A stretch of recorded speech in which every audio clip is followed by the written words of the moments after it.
А в госавтоинспекции подсчитали, за первую половину этого года на дорогах погибли 55 человек, 749 травмированы. Медики дополняют, стало больше тяжело пострадавших. Им помогают в специализированном центре Первой республиканской больницы. Как он работает, расскажет Татьяна Домрачева. Как получил травмы, ни один из здешних пациентов рассказать не может. Это реанимация для пострадавших в ДТП. Их привозят со всей республики. Женщина из Сарапула лежит 6-е сутки. На ней, что называется, живого места нет. У нее тяжелая черепно-мозговая травма, открытая черепно-мозговая травма, ушиб головного мозга, эпидуральное кровоизлияние.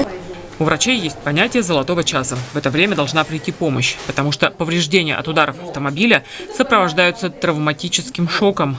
От него и погибает большинство. В результате этого удара ломаются кости, повреждаются внутренние органы, происходит массивная кровопотеря. То есть из всех вот этих поломанных костей, из всех этих органов начинает вытекать кровь, плюс это сумасшедшая боль.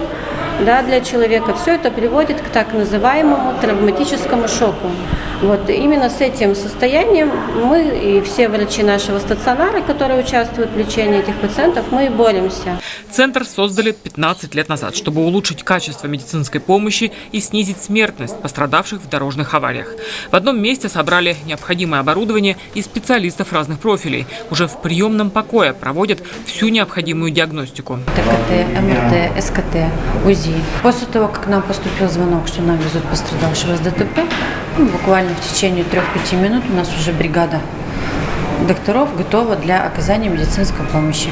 Центр работает круглосуточно. В любой момент операционные готовы принять пациентов. У нас круглосуточно развернуты реанимационные койки. У нас круглосуточно дежурят доктора, травматологи, ортопеды, хирурги, нейрохирурги. Поэтому мы круглосуточно можем оказать высококвалифицированную медицинскую помощь. Медики отмечают, именно тяжелых пациентов стало больше. Сотрудники госавтоинспекции подтверждают цифрами.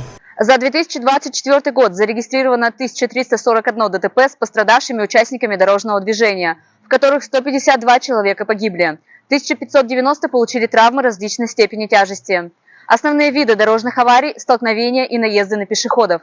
В этом году на дорогах травмировано уже больше 700 человек. В госавтоинспекции напоминают о бдительности и призывают соблюдать правила дорожного движения и пешеходов, и автомобилистов. Татьяна Домрачева, Юрий Афанасьев, Вести, Удмуртия.